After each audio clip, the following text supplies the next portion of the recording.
Сәлеметсіз бе, құрметті көрермендер.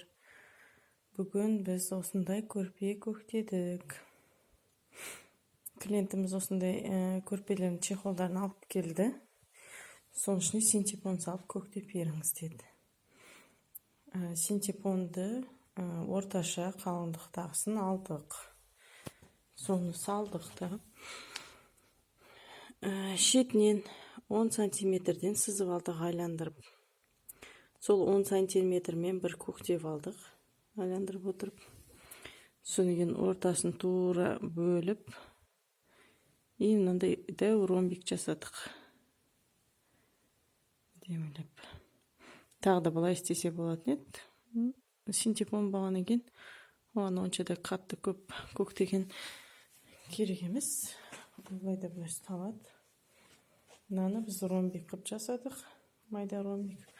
Тоже 10 сантиметрден жүргіздік, айландырып. Ортасына ромбиктің суретін салып жасадық. Осындай бір кішкентай ромбик 20-20 сызып алсаңыз болады картонмен. Соны қойып отырып, бірде келтірсеңіз болады. Қазір мен сізге көрсетейін. Міне, қайта сызғышпен оны отырып 10 сантиметр өлшеп отырмас үшін міне мынандай 10 сантиметрлік картон кесіп алдым.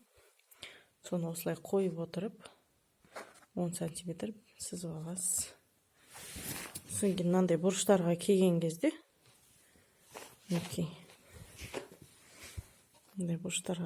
кезде тағы да 10 сантиметрді былайынан поворотын келтіресіз. Мынау сияқты.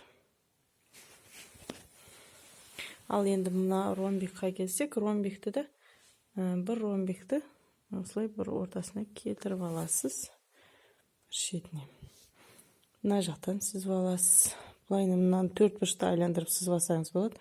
Келесі ромбикті мына сызғышты аласыз да, ұжымнамен былайынан сызып аласыз.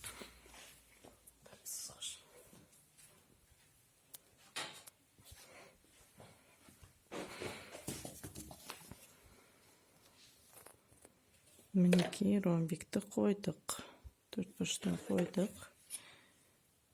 Осының қойған бойымен солай сызып алдық.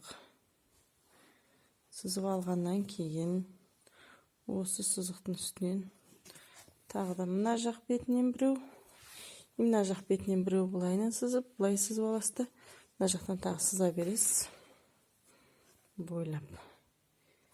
Келесін тура осымен қойғаннан кейін тура үстінен дәлдеп қоясыз. Мына жақтың сызығымен мына жақ сызығы келу керек. Қойып алғаннан кейін мына сызғышпен осылайынан ұзыннан ұзақ сызып аласыз. Қайта ромбикті нетпес үшін сызғышпен қайта өлшеп тұрмас үшін бірінші сызып әдемілеп сызып аласыз. Кейін барып ромбиктарды қойып қоя бересіз, сыза бересіз. Мына жаққа қоясыз, былай қойып жатып, сызып аласыз ортасына.